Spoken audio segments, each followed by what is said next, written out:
கிறிஸ்து இயேசுக்குள் மீண்டுமாக உங்கள் யாவரையும் இறைமைந்தன் இயேசுவின் திருப்பெயராலே இந்த மகிழ்ச்சியான காலை வேளையிலே குறிப்பாக ஜூன் மாதம் 11ஆம் நாளிலே சந்திப்பதில் மிகுந்த மகிழ்ச்சி அடைகிறோம். கர்த்தருக்கு நன்றி செலுத்துகிறோம்.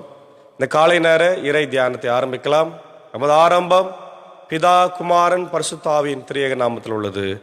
ஆமேன். ஜெபிப்போம். இரக்கத்தில் ஐஸ்வர்யம் உள்ள எங்கள் நல்ல கடவுளே, எங்கள் ராஜாதி ராஜாவே, கர்த்தாதி கர்த்தாவே, இந்த ஆசீர்வதிக்கப்பட்ட மனமகிழ்வான இறைவா, இந்த காலை வேளைக்காக நாங்கள் நன்றி செலுத்துகின்றோம். இந்த காலை வேளையிலும் உம்முடைய இறை வார்த்தையை, பாடலை, ஜபத்தை ஆண்டவர் நாங்கள் ஏறெடுக்க கூடி வந்திருக்கிறோம். அடியார்களை காத்து வழிநடத்தின மாபெரும் கிருபைக்காய் ஸ்தோத்திரம் ஆண்டவரே. இந்த நாளின் இறை செய்தி, பாடல் வேலை, ஜப வேலையை கர்த்தர் எங்களுக்கு ஆசீர்வதி அடியார்களை எடுத்து பயன்படுத்தும் ஆண்டவரே. இதை கேட்டு பயன்பெறுகிற எல்லா மக்களுக்கும் உம்முடைய இறை ஆசிரியர்களை தாரும். இறை மைந்தன் இயேசுவின் மூலம் ஜபிக்கிறோம் நல்ல பிதாவே. ஆமேன். காலை வேளையிலே நாம் 369வது பாடலாகிய பரனே உன்னை நம்பினேன் உரமுடன் தாங்கையா என்ற பாடலை சாரோடு இணைந்து நாம் பாடுவோம். 369.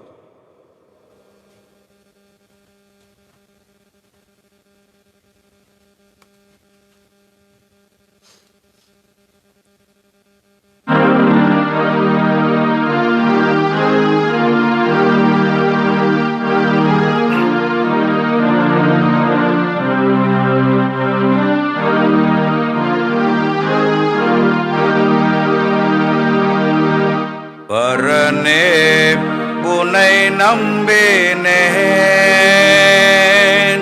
உரமுடன் தாங்கையா. பரனே உன்னை நம்பினேன்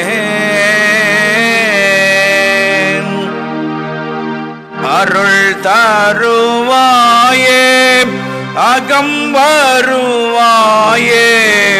அருள் தருவாயே, அகம் வருவாயே. திருவினை தீர்த்து விடுவாயே. ஓஹோ, திருவினை தீர்த்து விடுவாயே. ஓகோ, பரனே உன்னை நம்பினேன்.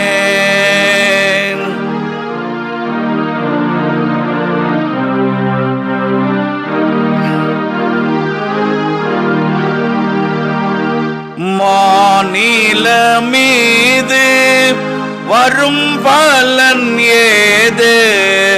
மாநில மீது வரும் பலன் ஏது? வானில் என்னை சேர்த்திடுவாயே. ஓகோ, வானில் என்னை சேர்த்திடுவாயே. ஓகோ, பரனே உன்னை நம்பினேன்.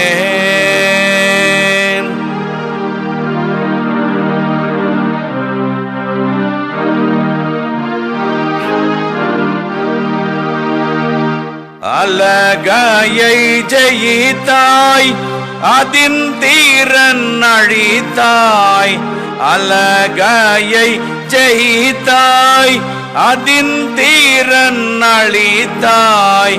உலக வாழ்க்கனைத்தும் துடைத்தாய். ஓகோ, உலக வாழ்க்கனைத்தும் துடைத்தாய். ஓகோ, பரனே உன்னை நம்பினேன்.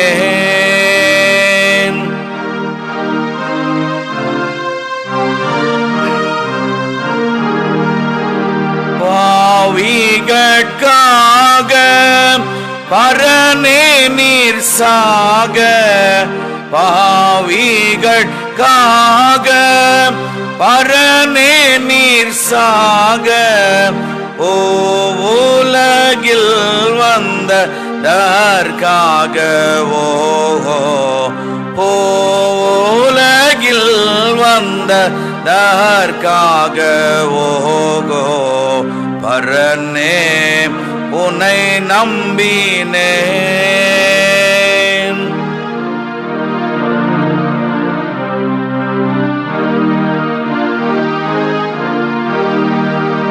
தீய தீயர்கள் உய்ய தேவாரீர் செய்ய, தீயர்கள் உய்ய தேவாரீர் செய்ய, மாய உலகில் வந்து மாண்டாயோகோ,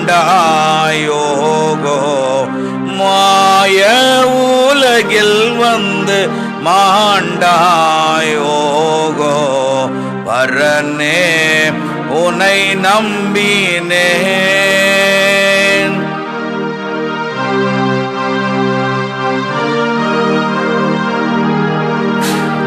விசுவாசம் தரவும் விசும்பில் யான் வரவும், விசுவாசம் தரவும் விசும்பில் யான் வரவும், அசோசியகற்றவும் அடியேனே ஓஹோ, அசோசியகற்றவும் அடியேனே ஓஹோ, பரனே உனை நம்பினேன்.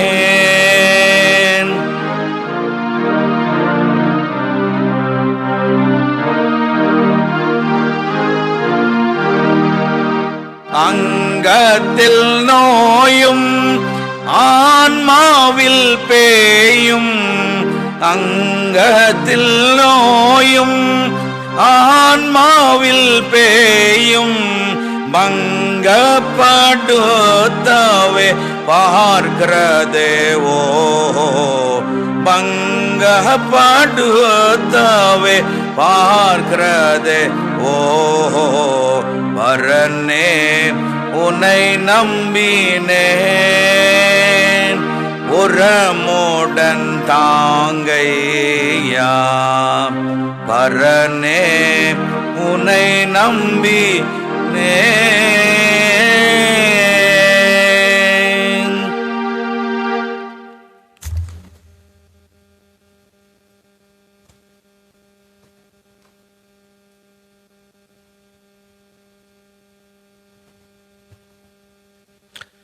இயேசு கிறிஸ்துவில் மிகவும் பிரியமானவர்களே, மீண்டுமாக உங்கள் யாவரையும் இறைமைந்தன் இயேசுவின் திருப்பெயராலே இந்த மகிழ்ச்சியான காலை வேளையிலே அன்போடு வாழ்த்தி வரவேற்கிறேன். இந்த காலை நேரத்திலும் நாம் தியானிக்கும்படியாக கொடுத்திருக்கிற திருமறை பகுதி அது எசேக்கியேல் 17ஆம் அதிகாரம் 22 முதல் 24 வரை உள்ள வசனங்கள். எசேக்கியேல் 22 முதல் 24 வரை உள்ள வசனங்கள். எசேக்கியேல் 17ஆம் அதிகாரம் வசனங்கள் 22 முதல் 24. எசேக்கியேல் என்கின்ற பெயருக்கு ஆண்டவர் ஆற்றல் அளிப்பவர் என்பது பொருள். அதாவது God is strengthening me, God is strengthening me என்ற பொருள். எருசலேமின் வீழ்ச்சிக்கு முன்பும் பாபிலோனிய சிறையிருப்பின் போதும் இறைவாக்கினர் எசேக்கியேல் அங்கே வாழ்ந்தார் என்று சொல்லப்படுகிறது. பாபிலோனுக்கு நாடு கடத்தப்பட்டோருக்கு மட்டுமின்றி எருசலேமில் எஞ்சியிருந்தோருக்கும் அவர் இறைவாக்கு உரைத்திருக்கின்றார். எசேக்கியேல் ஆழ்ந்த இறை பற்றும் கற்பனை வளமும் கொண்டிருந்தார். எழுச்சிமிகு தம் எண்ணங்கள் பலவற்றை காட்சிகளின் வடிவில் எடுத்துரைத்தார். இவர் தம் அறிக்கைகள் பலவற்றை அடையாள செயல்கள் வழியாக விளக்கினார். ஒவ்வொருவரும் தம் தீவினைகளுக்கு பொறுப்பு ஏற்க வேண்டும் என்றும், அவர் தம் நெஞ்சமும் எண்ணமும் உள்ளார்ந்த புதுப்பொழிவு பெற வேண்டும் என்றும் எசேக்கியேல் வலியுறுத்தினார். நாடும் புதுப்பொழிவு பெற்று வாழ்ந்திட வேண்டும் என அறைகூவல் விடுத்தார். இவர் குருவாகவும் இறைவாக்கினராகவும் இருந்தமையால் கோவிலை குறித்தும் உள்ள தூய்மையை குறித்தும் மிகுந்த அக்கறை எடுத்துக்கொண்டார் என்று சொல்லப்படுகிறது. இவர் குருவாகவும் அதே வேளையில அவர் தீர்க்கதரிசியாகவும் இருந்தார் என்பதை நம்ம பார்க்கின்றோம். அன்பார்ந்தவர்களே, இந்த 17ஆம் அதிகாரத்துல நம்ம பார்க்கின்ற கடவுளுடைய வார்த்தை என்னவென்று கேட்டீங்கன்னா, கடவுளின் நம்பிக்கை தரும் வாக்குறுதி. கடவுளின் நம்பிக்கை தரும் வாக்குறுதி. தலைவராகிய ஆண்டவர் கூறுவது இதுவே: உயர்ந்த கேதுரு மரத்தின் நுனிக்கிளை ஒன்றை எடுத்து நானே நடுவேன், இளங்கொழுந்து ஒன்றை அதன் நுனிக்கொப்பிலிருந்து கொய்து ஓங்கி உயர்ந்த ஒரு மலை மேல் நான் நடுவேன் என்று சொல்லுகிறார். நல்லா கவனிங்க, கடவுளே சொல்றாரு, உயர்ந்த கேதுரு மரத்தின் நுனி கிளைகளை ஒன்று எடுத்து அதை நானே என்ன செய்வேன், இளங்கொழுந்தை நானே நடுவேன். இளங்கொழுந்தை எடுத்து நானே நுனிக்குப்பிலிருந்து கொய்து ஓங்கி உயர்ந்த ஒரு மலையின் மேல் நான் நடுவேன், உயர்ந்த மலையின் மேல நடுவேன் என்று சொல்ல. பொதுவா இஸ்ரவேல் மக்களுடைய வாழ்க்கையில கேதுரு மரங்கள் என்பது மிக உயரமான பலமான ஒரு மரமாக இருக்கும். அது ஒரு ஸ்ட்ராங்கான மரம். இப்போ நம்முடைய ஊர்களில் நம்ம எப்படி ஆலமரம் அரச மரம் இருக்கிறது இல்லையா, அது போல அது உயர்ந்த மரமாக அங்கே இருக்கிறது. அதுல மேல இருந்து நுனிக்கிளையை ஒன்று கொண்டு வந்து உயர்ந்த மலை மேல நடுவேன் என்று சொல்லுகின்றார். இது யாரை குறிக்கிறது என்றால் இஸ்ரவேல் மக்களை குறிக்கிறதாக இருக்கிறது என்பதை நம்ம பார்க்கின்றோம். இஸ்ரவேலின் மலை உச்சியில் நான் அதை நடுவேன், அது கிளைத்து கனி தந்து சிறந்த கேதுரு மரமாக திகழும். இஸ்ரவேல் மலைகளின் மேல நடுவேன்னு சொல்றாரு. அது என்ன பண்ணுமா, அழகாக வளர்ந்து அது கனி தரும் என்று சொல்லுகின்றார். அப்போ அனைத்து வகை பறவைகளும் அதனை தம் உறைவிடமாக கொள்ளும். அதன் கிளைகளின் நிழல்களில் அவை வந்து தங்கும். அனைத்து விதமான பறவைகள் என்று சொல்லுகிற போது ஆண்டவர் படைத்த படைப்பு இல்லையா. அப்போ ஆண்டவர் படைத்த இந்த படைப்புகள் எல்லாம் இந்த மரத்தின் மேல வந்து தங்கும். இது எதை குறிக்கிறது என்றால் இஸ்ரவேல் என்னும் ஒரு புதிய தேசத்தை நான் உருவாக்குவேன். அந்த தேசத்துல அநேக ஜாதிகள் வந்து வாழ்வார்கள். ஏதோ ஒருத்தர் ரெண்டு பேர் இல்லை, அல்லது இஸ்ரவேல் மக்கள் மாத்திரமல்ல. இஸ்ரவேல் மக்கள் என்ன நினைப்பாங்கன்னா, நாங்க மட்டும்தான் கடவுளுடைய மக்கள், மற்றவர்கள் யாரும் கடவுளுடைய மக்கள் அல்ல என்று நினைப்பார்கள். ஆனால் கடவுள் அப்படிப்பட்டவருக்கு உரியவர்கள் அல்ல, அவர் எல்லாருக்கும் உரியவராக இருக்கிறார். ஹல்லேலூயா, ஆமென். அவர் எல்லாருக்கும் உரியவர். அவர் உலக ரட்சகர். Jesus Christ is the universal Xavier இல்லையா. யாவே கடவுள் என்பவர் இஸ்ரவேல் மக்களுக்கும் கடவுள் அல்ல, அவர் எல்லா மக்களுக்கும் கடவுளா இருக்கிறார். அவர் எல்லாரையும் படைத்தவர், எல்லாரையும் பராமரிக்கிறவர். அவரிடத்துல வேற்றுமை நிழல் இல்லவே இல்லை என்று வேதத்தில் வாசிக்கிறோம். அப்போ அவர் சொல்றாரு, எல்லா இன மக்களும் எல்லா சாதி மக்களும் அவர்கள் அங்கே வந்து வாழ்வார்கள். ஆனால் இன்னைக்கு இந்தியாவில் பார்க்கிறோம், நம்ம புதியதாக நேற்று தான் ஒரு அரசாங்கம் பொறுப்பேற்றாங்க, முதனேத்து. அவங்க என்ன சொல்றாங்க, இந்தியா ஒரு சில மக்களுக்கு தான் உரியது, அல்லது ஒரு கூட்ட மக்களுக்கு தான் உரியது. இங்க இருக்கிற கிறிஸ்தவர்கள் இஸ்லாமியர்கள் எல்லாம் வெளியே போக வேண்டும் என்று அவர்கள் சொல்லி கொண்டிருந்தார்கள். இந்த ஆட்சியில என்ன செய்ய போறாங்க நமக்கு தெரியாது, ஆனால் ஜபிக்கலாம் இல்லையா. அப்போ இந்திய தேசம் என்பது ஒரு இட் இஸ் செக்குலர் கண்ட்ரி. இங்க எல்லாரும் வாழலாம், எல்லாருக்கும் உரிமை இருக்கிறது. அதான் நம்முடைய அருமையான தேச தந்தையாகிய நம்முடைய அம்பேத்கர் அவர்கள் மிக சிறப்பாக இந்தியன் கான்ஸ்டிடியூஷன்ல எழுதி வைத்திருக்கிறார். அந்த பிரியாம்பல், கான்ஸ்டிடியூஷனுடைய பிரியாம்பல் முதல் பக்கத்துல மேல இருக்கிறது, Indian country is a secular country. இங்கே சாதி மதம் இனம் மொழி பேதம் எதுவுமே கிடையாது என்று சொல்லியிருக்கிறார். இதை கிடப்பில் போடுவதற்கு அநேக மக்கள் அல்லது கட்சிகள் முயற்சி செய்கிறது. பிரியமானவர்களே, இது மிகப்பெரிய தவறான ஒரு காரியம், ஜனநாயகத்துக்கு விரோதமான காரியம் இல்லையா. இந்தியாவில் இன்னைக்கு பல்வேறுபட்ட மக்கள் வாழுகிறார்கள், பல கலாச்சாரம் பல மொழிகள் பேசுகிறார்கள், பல ஜாதி மக்கள் வாழுகிறார்கள், பல மதங்களை சார்ந்தவர்கள் ஒற்றுமையா இருக்கிறாங்க. அந்த ஒற்றுமையை குலைப்பதற்கு இன்றைக்கு அநேக மக்கள் முயற்சி செய்கிறதை நம்ம பார்க்கணும். ஆனால் இங்கே ஆண்டவர் சொல்றாரு, என் நாட்டு மக்கள் வெறும் இஸ்ரவேலர்கள் மட்டுமல்ல, எல்லாரும் என்னுடைய மக்களாக இருக்கிறார்கள். ஆமென். எல்லாரும் என்னுடைய பிள்ளைகள். ஒரு தாய் தன் பிள்ளை, தனக்கு 6 பிள்ளைகள் பிறந்தா ஒரு பிள்ளை மட்டும் அழகா இருந்துச்சு, அதை மட்டும் பிள்ளைன்னு சொல்றதில்ல. கருப்பா இருந்தாலும் தன் பிள்ளை தான். காக்கைக்கு தன் குஞ்சு பொன் குஞ்சு என்று அந்த பழமொழி நம்ம பார்க்கிறோம் இல்லையா. இப்ப எல்லாருமே ஆண்டவருடைய பிள்ளைகள். அவர் எல்லாரையும் வாரி அணைத்துக் கொள்ளுகிறார், நேசிக்கிறார் என்பதற்கு இதை விட ஒரு பெரிய சான்று இல்லவே இல்லை. அதான் சொல்றார், எல்லாம் தம் உறைவிடமாக அது கொள்ளும், அதன் கிளைகளின் நிழல்களில் வந்து தங்கும் என்று சொல்லுகிறார். ஆண்டவராகிய நான் ஓங்கிய மரத்தை தாழ்த்தி தாழ்ந்த மரத்தை ஓங்க செய்திருக்கிறேன் இல்லையா, செய்துள்ளேன் என்றும், பசுமையான மரத்தை உலரச் செய்து உலர்ந்த மரத்தை தழைக்க செய்துள்ளேன் என்றும், அப்போது வயல்வெளி மரங்கள் எல்லாம் அறிந்து கொள்ளும். ஆண்டவராகிய நானே உரைத்துள்ளேன், நான் செய்து காட்டுவேன். அப்ப என்ன சொல்றாரு, உயர்ந்த மரங்களை தாழ்த்துவேன், தாழ்ந்த மரங்களை உயர்த்துவேன், பசுமையான மரங்களை காய்ந்து போக பண்ணுவேன், பட்டு போக பண்ணுவேன், பட்டு போன மரங்களை மாற்றுவேன். அப்போ வாழ்க்கையிலே ஆண்டவர் என்ன செய்யறார், எல்லா மக்களையும் மேலே கொண்டு வர. இன்னைக்கு சமூகத்தில் பார்த்தீங்கன்னா ஒரு சில மக்கள் மட்டுமே பணக்காரர்களாக இருப்பாங்க, ஒரு சில மக்கள் ஏழைகளாகவே இருப்பாங்க. இந்தியாவில் கூட பெரிய பெரிய முதலாளிகள், பெரும் முதலாளிகள் இந்த அரசாங்கத்தின் உதவியோடு என்ன செய்கிறாங்க, எப்பவுமே அவங்க எல்லா பங்கையும் வாங்குவாங்க இல்லையா, அவங்க பங்குகளை வாங்கி அவங்க பெரிய பணங்களை சம்பாதிப்பாங்க. ஆனால் ஏழைகள் ஏழைகளாகவே இருக்கிறாங்க. அதான் ஆமோஸ் தீர்க்கதரிசி கூட என்னுடைய புத்தகத்தில் கடினமாக அந்த மக்களை பார்த்து எச்சரிக்கிறார். பணக்காரர்களே எச்சரிக்கையாருங்க, கடவுள் நியாய தீர்ப்பு செய்தால் நீங்கள் தாங்க மாட்டீங்க என்று அவர் சொன்னார் இல்லையா. ஆனால் அவங்க என்ன செஞ்சாங்க, கடவுளுக்கு விரோதமாக எல்லா காரியத்தையும் செய்தாங்க. ஓய்வு நாளில் போய் அவங்க ஆண்டவர் தொழுகை செய்து அங்கேயே உக்காந்து எப்போ முடியுமோ என்று காத்து கொண்டிருந்தார்கள்.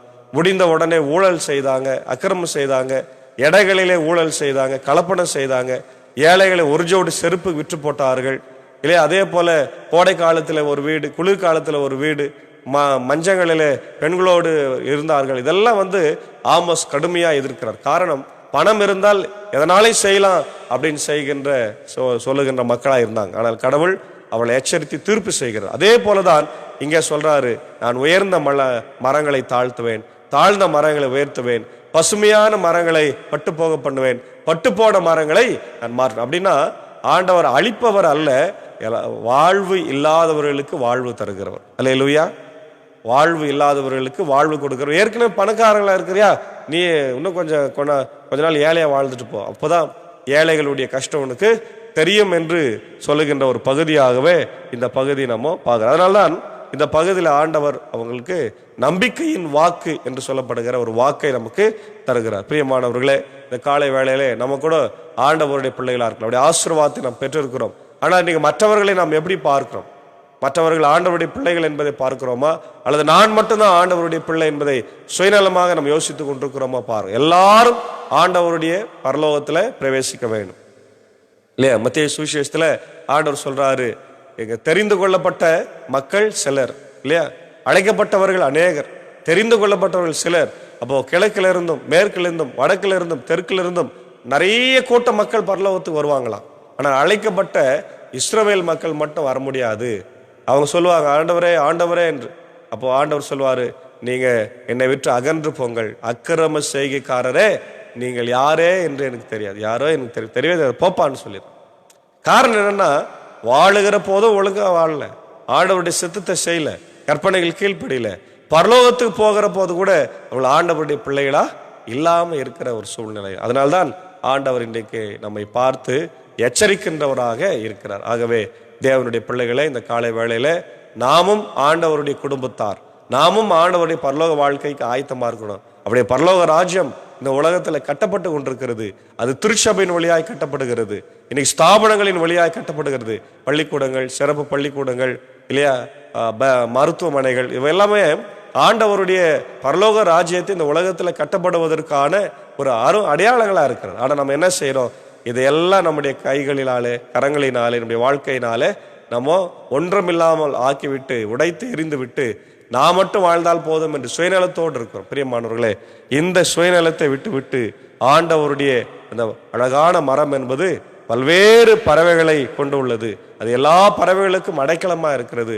கடவுள் உலக இரட்சகர் என்பதை உணர்ந்து எல்லாருக்கும் சம வாய்ப்பை கொடுத்து இந்த சமத்துவத்தை நாம் புரிந்து கொண்டு நம்முடைய வாழ்க்கையிலும் திருச்சபையிலும் சாதி, மதம், இனம், மொழி பேதமின்றி நாம் ஒற்றுமையாய் ஆண்டவருடைய பிள்ளைகளாய் சாட்சியாய் வாழ, ஒரு தாயின் பிள்ளைகளாக, ஒரு தாயின் வயிற்றின் பிள்ளைகளாய், ஒரு கருவிலை பிறந்த பிள்ளைகளாக நம்ம வாழ கடவுள் அழைக்கிறார். அப்படிப்பட்ட இறை வாழ்வை பெற்றுக்கொண்டு வாழ தூய ஆவியானவர் தாமே இந்த காலை வேளையிலே நம் அனைவருக்கும் இரக்கம் பாராட்டி கிருபை செய்வாராக. ஆமேன். ஜெபம் செய்வோம். மகா இரக்கமும் கிருபை நிறைந்த நல்ல தகப்பனே, எங்கள் ராஜாதி ராஜாவே, கர்த்தாதி கர்த்தா, இது ஆசீர்வதிக்கப்பட்ட மனமகிழ்வான இறைவா, ஜூன் மாதம் 11ஆம் நாளுக்காக நன்றி சொல்லுகிறோம். கடந்து போன இரவுல எங்களோடு கூட இருந்தீர் ராஜா. நல்ல ஆண்டவரே, கடந்த நாட்களிலே நல்ல மழையை தந்திருக்கிறீர். தொடர்ந்து இந்த வாரத்தில் கூட மழை எதிர்பார்க்கிறோம். எங்கள் பூமி ஆண்டவரே நினைக்கப்பட்டு விவசாய பெருங்குடி மக்கள், ஏழைகள், ஆண்டவரே சாதாரண மக்கள் எல்லாம் நல்ல வாழ்வை பெற்றுக்கொள்ள கர்த்தர் கிருபைத்தார். இந்த காலை நேரத்தில் கூட ஆண்டவரே, நாங்கள் கேட்ட வார்த்தைகளுக்காக நன்றி ஆண்டவரே. இஸ்ரவேல் மக்களுடைய வாழ்க்கையில அவர்கள் நினைத்து கொண்டிருப்பது நாங்கள் மட்டும்தான் கடவுளுடைய பிள்ளைங்க, மற்றவங்க எல்லாம் கடவுளுடைய பிள்ளைகள் இல்லை. ஆனால் வேதத்துல நாங்கள் பார்க்கிறோம், ஆண்டவர் வேதத்தில் ஆண்டவர் சொல்லி இருக்கிறீர், நான் எல்லாருக்கும் கடவுளா இருக்கிறேன். ஆமென். ஆம் கர்த்தாவே, நீ எல்லாருக்கும் கடவுள், எல்லா சாதிகளுக்கும் ஆண்டவரா இருக்கிறேன், எல்லா மக்களுக்கும் ஆண்டவரா இருக்கிறேன் என்பதை உணர்ந்து ஆண்டவரை காலை வேளையிலே உம்முடைய அகண்ட பார்வையை நாங்கள் புரிந்து கொள்ளுகிறோம். உம்முடைய அளவற்ற இரக்கத்தையும் அன்பையும் நாங்கள் புரிந்து கொள்கிறோம். கல்வாரி சிலுவையில நீர் மரித்த அந்த உன்னதமான புனிதமான சூழ்நிலையை நாங்கள் நோக்கி பார்க்கிறோம். அது எங்களுக்காக மட்டுமல்ல, உலக மக்களுக்காக, அனைத்து மக்களுக்காக என்பதை உணர்ந்து உங்களுக்கு நன்றி சொல்கிறோம். இந்த வார்த்தைகளை கேட்டுக்கொண்டிருக்கிற அகில உலகத்தில் இருக்கிற எல்லா மக்களையும் என் தேவன் ஆசீர்வதிங்க. அமெரிக்கா, UK, ஆஸ்திரேலியா, நியூசிலாந்து, ஆண்டவரை கல்ஃப் கண்ட்ரீஸ்ல, இன்னுமாக சைனா, ரஷ்யா, ஆண்டவரை இந்தியாவில் இருக்கிற அனைத்து மக்கள், அனைத்து மாநிலத்தில் இருக்கிற மக்கள், தமிழ்நாட்டில் இருக்கிற மக்கள், அனைத்து கிறிஸ்தவர்கள் அல்லாதவர்கள் எல்லாருக்காக ஜெபிக்கும். குறிப்பாக இந்திய தாய் திருநாடாகிய தேசத்திற்காக ஜெபிக்கிறோம். இந்த தேசம் ஆண்டவரே பலதரப்பட்ட மக்கள் வாழ்ந்தாலும் சாதி, மதம், இனம், மொழி பேதமின்றி நாங்கள் மகிழ்ச்சியோடு ஒற்றுமையாக ஆண்டவரே சகோதர சகோதரிகளாய் வாழ கிருபை தாரும். புதிதாய் பொறுப்பேற்றிருக்கிற அரசை ஆசீர்வதிங்க. பழையதை போல அவர்கள் செயல்படாமல் ஆண்டவரே இந்த 5 வருடத்தில் அவர்கள் சிறப்பாக செயல்படவும், நாட்டு மக்களுக்காக தங்களை அர்ப்பணித்து செயல்பட ஆண்டவரை கிருபை தாரும். குறிப்பா அவருடைய ஆட்சியில சாதி, மதம், இனம், மொழி ஃபேவர் யாருக்கும் இல்லாம ஆண்டவர் நேர்மையாக ஆட்சியை அவர்கள் ஆண்டவர் தர கர்த்தர் கிருபை தாரும். இந்த எதிர்கட்சியா இருக்கிறவர்கள் மற்றும் உடன் இருக்கிற MLA, MPக்கள் ஆண்டவரே தொடர்ந்து என்னுடைய இந்திய தேசத்துல அனைத்து மாநிலத்தினுடைய முதலமைச்சர்கள், MLA, MPக்களுக்காக ஜெபிக்கிறோம். இப்படி தமிழ்நாட்டின் முதலமைச்சருக்காக, அவருடைய ஆண்டவரே MLA, MPக்களுக்காக, தமிழ்நாட்டில் தெரிந்தப்பட்டிருக்கிற MPக்களுக்காக ஜெபிக்கிறோம். அவர்கள் எல்லாம் போய் குரல் கொடுத்து ஏழை எளிய மக்களுக்கு வாழ்வுக்கிற ஆண்டவர் தர கிருபை தார். எல்லா தலைவர்களையும் ஆசீர்வாதம். என்னுடைய பிரதமருக்காக, ஜனாதிபதிக்காக, ஆண்டவரே புதிதாய் தெரிந்தப்பட்டிருக்கிற அமைச்சரவைக்காக ஜெபிக்கிறோம். நாங்கள் பொறுப்புகளை சரிவர அவங்க செய்ய கர்த்தர் கிருபை தர வேண்டுமாய் தாழ்மையோடு ஜெபிக்கிற ஆண்டவர். தொடர்ந்து இந்த நேரத்தில் என்னுடைய இந்திய சுவிசேஷ லுத்தரன் திருச்சபை, 3 சபை சங்கங்கள், போதகர்கள், ஆடர் பள்ளிக்கூடங்கள், சிறப்பு பள்ளிக்கூடங்கள், பெதஸ்தா மருத்துவமனைக்காக ஜெபிக்கிறோம். ஒவ்வொரு நாளும் கண்ணீரோடு ஜெபிக்கிறோம். என்று திறக்கப்படும், என்று மருத்துவமனை திறக்கப்படும் என்று ஆவலாய் நாங்கள் காத்திருக்கிறோம். அநேக மக்கள் காத்திருக்கிறார்கள். கண்ணோக்கி பாருங்க ஆண்டவரே. ILC பிரசிடென்ட்டுக்காக, GTக்காக, ஆண்டவர் கம்ட்ரோலருக்காக, CBOவில் பணியாற்றுவர்களுக்காக, 3 சபை சங்களுடைய பொறுப்பாளர்களுக்காக, அனைத்து திருச்சபைகளுக்காக ஆண்டவரே, அனைத்து திருச்சபையுடைய பொறுப்பாளர்கள், அனைத்து திருச்சபையுடைய ஆயர்களுக்காக ஜெபிக்கிறோம். நடைபெற்று வருகிற எல்லா ஊழியத்தையும் ஆசீர்வதிங்க. மற்ற சபைகளுக்காக ஜெபிக்கிறோம். அவருடைய தாய் திருச்சபை, கத்தோலிக்க திருச்சபை, CSI, இன்னுமாக பெண்டிகாஸ்ட், இண்டிபெண்டன்ட் திருச்சபைகள், எல்லா திருச்சபைகளையும் ஆசீர்வதிங்க. அவருடைய ஸ்தாபனங்களை ஆசீர்வதிங்க. ஆண்டவரே பாஸ்டர்ஸ், ஆண்டவரே அவங்க எல்லா ஊழியம் சிறப்பாக செய். அதே போல மிஷினரிகளுக்காக ஜெபிக்கிறோம். உலகமெங்கும் பணியாற்றுகிற மிஷினரிகள், குறிப்பாக இந்தியாவில் பணியாற்றுகிற FMBB மிஷினரிகள், ஜெம்ஸ் மிஷினரிகள், தன்னார்வமாய் பணியாற்றுகிறவர்களுக்காக ஜெபிக்கும். எல்லாரையும் ஆசீர்வதிங்க ராஜா. தொடர்ந்து இந்த நாளில கூட என்னுடைய ஆண்டவர் ஊழியத்தில் தங்களுடைய இல்லத்தை திறந்து கொடுத்து ஆண்டவர் எப்பொழுதும் எங்களுக்கு உறுதுணையாக இருக்கிற என்னுடைய அன்பர் சாருக்காக, ஏஞ்சேக்காவுக்காக, அன்பான பிள்ளைகள், மாத்தாள் மலைகளுக்கு ஜெபிக்கிறோம். படிக்கின்ற பிள்ளைகளுக்கு இறை ஞானத்தை தாரும், பாதுகாப்பை தாரும். ஆண்டவரே அவருடைய அருமையான சாக்கோ சாருக்காக, டீச்சருக்காக ஜெபிக்கிறோம். தொடர்ந்து இசையின் மூலமாக நம்முடைய ஊழியத்தை செய்கிறார்கள். ஆசீர்வதி ராஜா. அதே போல அவருடைய ஜான்சன் சாருக்காக, டீச்சருக்காக, குடும்பத்திற்காக ஜெபிக்கிறோம்.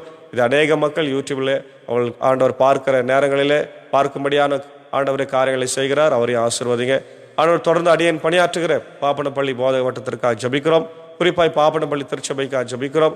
ஆண்டவரை திருச்சபையை கட்ட வேண்டும் என்று சொல்லி அவர் அழைத்து சென்றிருக்கிறார்கள். அந்த காரணம் சீக்கிரமாய் நிறைவேற கர்த்தர் கிருபை தார். மற்ற 4 ஆண்டவர் கிராம சபைகளையும் அந்த திருச்சபையின் மக்களையும் கர்த்தர் ஆசீர்வதிங்க. தொடர்ந்து இந்த நாளில் ஆண்டவரே பலவீனமா இருக்கிறவங்க, சுகவீனமா இருக்கிறவங்க, கஷ்டத்துல, துன்பத்துல, துயரத்துல, படுக்கல இருக்கிறவங்க எல்லாருக்காக ஜெபிக்கிறோம். குறிப்பாய் அவருடைய ராஜ்குமார் ஐயருக்காக, நிக்சன் ஐயருக்காக ஜெபிக்கிறோம். ஆண்டவர் கண்ணோக்கி பார்த்து சுகத்தை தாருங்க. வயது முதிர்ந்த என்னுடைய ஆசிரியர் பெருமக்கள், ஆண்டவர் முன்னாள் தாளாளர்கள், தலைமை ஆசிரியர்கள், ஆண்டவர் எல்லாருக்காக ஜெபிக்கிறோம். குறிப்பாக இந்த நாளில் பிறந்த நாளையும் திரும்ப நாளையும் காணுகிற மக்களுக்காக ஜெபிக்கிறோம். எல்லாரையும் கர்த்தர் ஆசீர்வதிங்க ராஜா.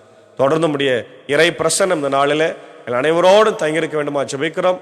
இந்த இறை வார்த்தையை ஆண்டவரை பார்க்கிற கேட்கிற எல்லாருடைய இல்லங்களிலே இறை அமைதி, சமாதானம், சந்தோஷம் தங்கியிருக்கட்டும். செய்தலை கேட்டதை போல நாங்கள் ஆண்டவர் குறுகிய மனப்பான்மையோடு இல்லாமல் பரந்த மனப்பான்மையோடு எல்லாரையும் சேர்த்து கொண்டு நேசித்து வாழ கர்த்தர் கிருபை தார். இந்த நாளின் பணிகளையும் பயணங்களையும் கர்த்தர் எங்களுக்கு ஆசீர்வதி ராஜா. துதி கன மகிமை ஒருவருக்கே செலுத்துகிறோம். இறை மைந்தன் இயேசுவின் மூலம் ஜெபிக்கிறோம் நல்ல பிதாவே, ஆமென். நமது ஆண்டவராக இயேசு கிறிஸ்துவின் கிருபை, பிதாவின் அன்பு, பரிசுத்தாவினை இந்த நாளிலே நம் அனைவரோடும் நம்முடைய பணிகளோடும் கர்த்தர் தங்கியிருந்து ஆசீர்வதிப்பாராக. ஆமென்.